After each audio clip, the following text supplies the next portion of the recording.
नमस्कार दोस्तों, holistic health with Satish में आप सभी का स्वागत है। आज के एपिसोड में हम बात करने जा रहे हैं basic vocabulary of human neuroscience, यानी कि मनोविज्ञान या मनोचिकित्सा के फील्ड में होने वाले आमतौर पर जो शब्द हम इस्तेमाल करते हैं, जिनका इनफैक्ट हम अपने आम जिंदगी में भी इस्तेमाल करते हैं, उन शब्दों को हम सही मायने में समझें, क्योंकि आगे के आने वाले एपिसोड्स में जब मैं कुछ टॉपिक्स पर डीपली बात करूंगा तो उन शब्दों को बार बार इस्तेमाल में लाना होगा। तो अगर आपको उनकी बेसिक समझ होगी तो आगे जिन टॉपिक्स में मैं बात करूंगा उनको समझ पाना और ज़्यादा आसान हो जाएगा। तो इस लिहाज से मैंने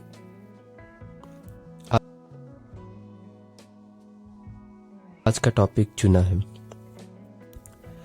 तो सबसे पहले इस कड़ी में हम समझेंगे कि ब्रेन यानी मस्तिष्क जिसे हिंदी में कहते हैं, और मन यानी माइंड जिसे इंग्लिश में कहते हैं, उसमें फ़र्क क्या है और मन के कौन से ऐसे एलिमेंट्स हैं जो उसे ब्रेन से अलग बनाता है, और उसका महत्व हम समझेंगे। फॉर एग्जाम्पल सेंसेशन जिसे हिंदी में संवेदना कहते हैं, परसेप्शन जिसे हिंदी में मुझे नहीं पता है पर मैंने भी डिक्शनरी यूज किया तो पता चला, इमोशंस जिससे यानी भावनाएं जिनसे हम सभी बखूबी वाकिफ़ हैं, यादाश्त यानी जिसे मेमोरी भी कहते हैं, और आखिर में मैं जोर देना चाहूँगा स्ट्रेस, एंजाइटी और डिप्रेशन, इन तीनों में फ़र्क क्या है। क्योंकि बहुत कैजुअली, बहुत आम तौर पर हमने देखा कि हर कोई किसी को बोलता है कि ये डिप्रेस्ड है, पर इस चीज़ को समझना होगा कि डिप्रेशन एक बहुत संवेदनशील और गंभीर चीज़ होती है। तो हर व्यक्ति जिसे तनाव है या कोई चिंता में है, कोई ज़रूरी नहीं है कि वो डिप्रेस्ड ही हो। तो ब्रेन हमारे शरीर का एक बहुत महत्वपूर्ण हिस्सा है जिसे सेंट्रल नर्वस सिस्टम कहते हैं। और अगर आपको कभी मौका मिले किसी पोस्टमार्टम या ऑटोप्सी में देखने का, और अगर आपके पास हिम्मत हो किसी के ब्रेन को ओपन देखने की, तो आपको दिखेगा कि ब्रेन में 4 बड़े हिस्से होते हैं जिन्हें हम लोब्स कहते हैं, और उनमें सबसे बड़ा लोब, और जो हमारे सर के सबसे आगे वाले हिस्से में होता है, उसे हम फ्रंटल लोब कहते हैं, जो यहाँ पर ये नीले रंग का दिखाई दे रहा है। और ये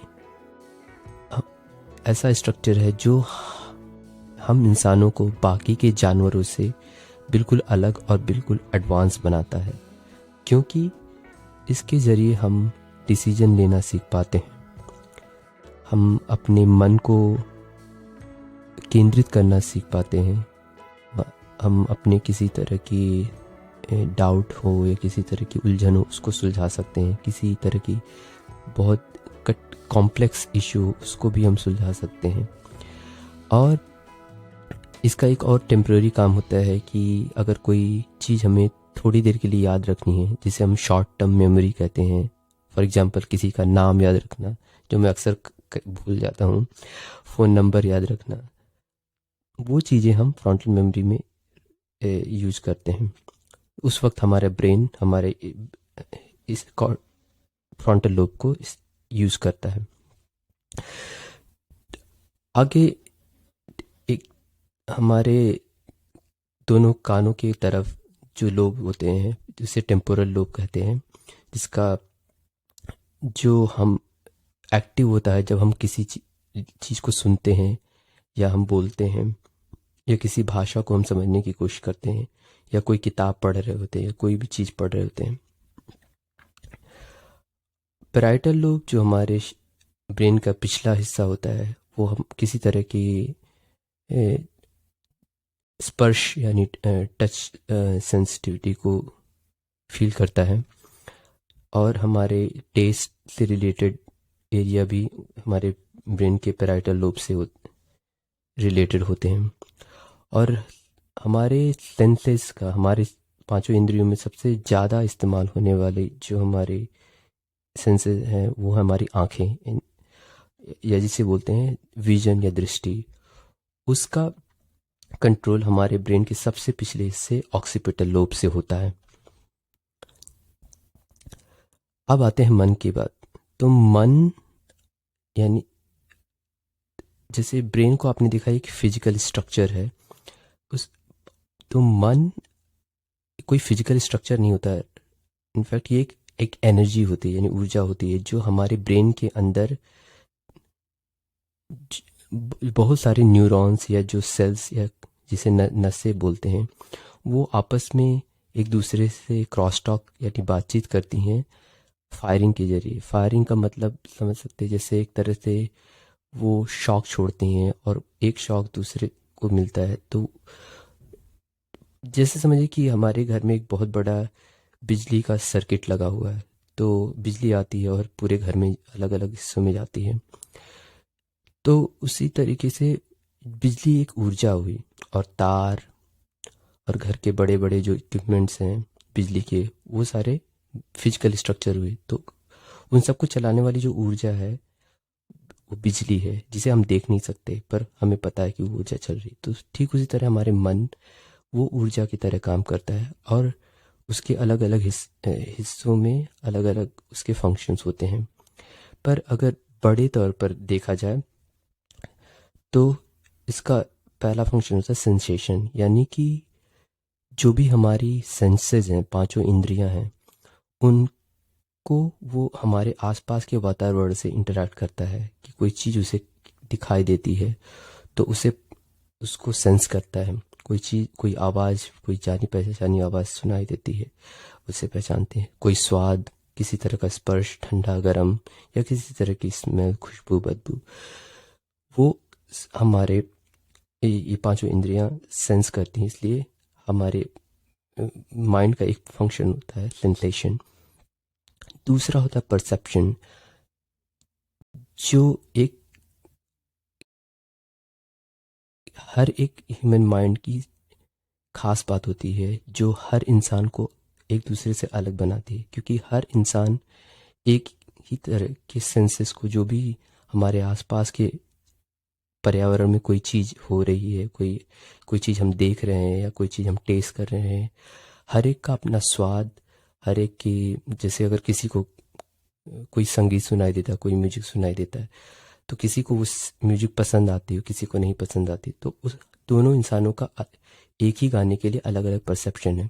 कोई एक मीठा चीज़ है, किसी को वो मीठा पसंद होगा, किसी को नहीं होगा।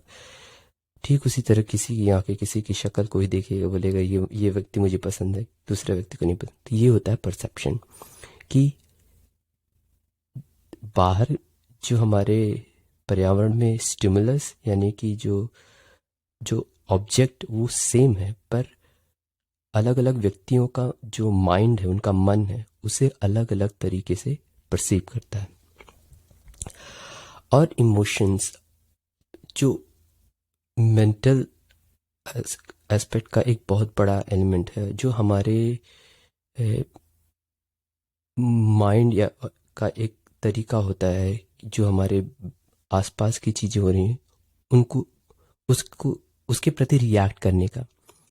और उसके रिएक्शन के अलग अलग तरीके होते हैं, और इसमें एक स्ट्रक्चर होता है अमिगडाला, जो बिल्कुल छोटे बादाम के शेप में रहता है, और जो पिछले स्लाइड्स में आपने देखा, जो चारों लोब्स होते हैं उनके भीतर, उन कॉर्टेक्स के नीचे रहने वाला ये लोकेटेड होता है। इसे ये पूरे ग्रीन स्ट्रक्चर को हम लिम्बिक सिस्टम कहते हैं। और इसमें 3 स्ट्रक्चर होते हैं, पर मेनली जो अमिगडाला है, इन तीनों लिम्बिक स्ट्रक्चर्स में इसका सबसे सेंट्रल रोल होता है हमारे अंदर जो भी इमोशन, भावनाएं या जज्बात को क्रिएट करता है। और इसे चाहे डर कहें या गुस्सा कहें, खुशी कहें, उदासी कहें, हर चीज Okay, I found this on the web for who said it's a Header Kawasaki Dusty game. वो चीज आपको महसूस होती है, पर दरअसल अमिगडाला न केवल इमोशंस हमें खाली फील करने वाली चीज़, इनफैक्ट हमारे बॉडी के अंदर भी चेंजेस आते हैं, क्योंकि ये अमिगडाला स्टिमुलेट करता है हमारे अंदर अलग अलग हार्मोन्स को। वो डिपेंड करता है कि किस तरह की इमोशंस हैं, किस तरह की परिस्थिति थी, उसके अनुसार अलग अलग हार्मोन्स उन इमोशंस के अकॉर्डिंग जनरेट होते हैं, जिसके बारे में हम किसी अलग एपिसोड में डिटेल में बात कर सकते हैं। फिर आता है मेमोरी, जिसके लिए अगेन हमारे लिम्बिक सिस्टम में एक दूसरा स्ट्रक्चर होता है जो उस अमिगडाला के जस्ट नीचे होता है, उसे कहते हैं हिपोकैम्पस। और तो हिपोकैम्पस से पहले एक डिस्टिंक्शन बताना चाहूँगा, एक फ़र्क बताना चाहूँगा कि हमारे मस्तिष्क में दो तरह की मेमोरी होती हैं, स्टोर होती हैं। एक होती है शॉर्ट टर्म मेमोरी, जो थोड़ी देर के लिए रहती है, जैसे कि पहले मैंने बताया कि हमारे ब्रेन का जो फ्रंटल लोब होता है, उसमें उसका एक फंक्शन होता है कि थोड़ी देर के लिए कोई चीज़ अगर हमें याद रखनी हो, जैसे फ़ोन नंबर या किसी का नाम, तो वो हमारे प्रीफ्रंटल कॉर्टेक्स एरिया में स्टोर होता है। पर जो सबसे लंबे समय तक अगर कोई हमारी याददाश्त स्टोर होनी होती है, तो वो जाती है हिप्पोकैम्पस में। जैसे हमें कोई कई सालों, कई महीनों की बात अगर याद रखनी होती है, या फिर हमें याद आ जाती है, तो उनका स्टोरेज हमारे हिप्पोकैम्पस में होता है। या फिर अगर हम कोई नई चीज़ सीखते हैं और बहुत उसमें एक्सपर्ट हो जाते हैं, तो उसकी भी एक मेमोरी हो जाती है। जैसे कई लोग बातें करते हुए भी ड्राइविंग कर सकते हैं, क्योंकि उनकी ड्राइविंग का स्किल काफ़ी कंसोलिडेटेड हो चुका है। तो उसकी याददाश्त भी, जो कोई आपने स्किल सीखी है, वो भी आपके हिप्पोकैम्पस में स्टोर होती है। अब फाइनली मैं बात करना चाहूँगा स्ट्रेस, एंजाइटी और डिप्रेशन तीनों में अंतर की। कि स्ट्रेस, जिसे हिंदी में तनाव कहते हैं, एंजाइटी यानी व्यग्रता, जैसा कहा, मुझे हिंदी में एग्जैक्टली नहीं पता है कि वो सही शब्द है या नहीं। डिप्रेशन का पता है कि उसे अवसाद कहते हैं। तो ये तीनों चीज़ें बिल्कुल अलग हैं। स्ट्रेस जो एक टेम्परेरी स्टेट में होता है, यानी कि अगर हमारे लाइफ में या हमारे आसपास कोई ऐसी चीज़ हो जाती है जिसको हमने एक्सपेक्ट नहीं किया होता है, तो उसका इमीडिएट रिस्पॉन्स हमारे बॉडी में स्ट्रेस होता है। तो स्ट्रेस ना जस्ट केवल हमारे मेंटल रिस्पॉन्स है, हमारे बॉडी में भी रिस्पॉन्स आता है। हमारे अंदर हार्मोनल चेंज होते हैं, जिसमें एक इम्पॉर्टेंट हार्मोन है कॉर्टिसोल, उसका लेवल बढ़ जाता है। जबकि एंजाइटी कई सारे अलग अलग मानसिक समस्याओं की एक कह सकते हैं ग्रुप है या कलेक्शन है, जिसमें किसी को सोशल एंजाइटी हो सकती है कि जैसे अगर किसी भीड़ भाड़ जगह में या पार्टी में जाना है तो उसको नर्वसनेस होती है। किसी को स्टेज में खड़े होकर बोलना है, या ये इनफैक्ट जैसे मुझे इस पॉडकास्ट में रिकॉर्ड करना है, तो मुझे भी एक एंजाइटी है। या किसी को एक ऑब्सेशन हो सकता है, जैसे कि मैं किसी को जानता हूँ कि अगर ताला बंद हुआ है तो भी उन्हें यकीन नहीं होता कि ताला सही से बंद हुआ, तो वो बार बार चेक करते हैं कि ताला घर में सही बंद हुआ है, दुकान में ताला सही से बंद हुआ। एक और एंजाइटी का फॉर्म होता है पोस्ट ट्रॉमेटिक स्ट्रेस डिसऑर्डर, यानी कि किसी के साथ कोई बुरी घटना घटी हुई हो, तो उसकी जो याद है, उसका जो सदमा है, उनके मन में बैठ जाता है, तो उसको बार बार वो सोचते रहते हैं। तो वो भी उनके एक एंजाइटी का एक कारण बन जाता है। और फाइनली डिप्रेशन, यानी जिसे अवसाद कहते हैं, इसका सबसे यूनिक सिम्टम होता है गिल्ट, यानी अपराध बोध। इंसान को हर एक चीज़ में अपनी गलती नज़र आने लगती है, उसका सेल्फ स्टीम यानी सम्मान बहुत गिर जाता है, वो हमेशा उदास रहता है, उसे किसी तरह के इंटरटेनमेंट में, मनोरंजन में कोई दिलचस्पी नहीं रहती है। और फाइनली सबसे बड़ा अगर मार्कर अगर किसी को नोटिस करना है तो उनकी जो नींद होती है बहुत डिस्टर्ब हो जाती है। तो ये रहा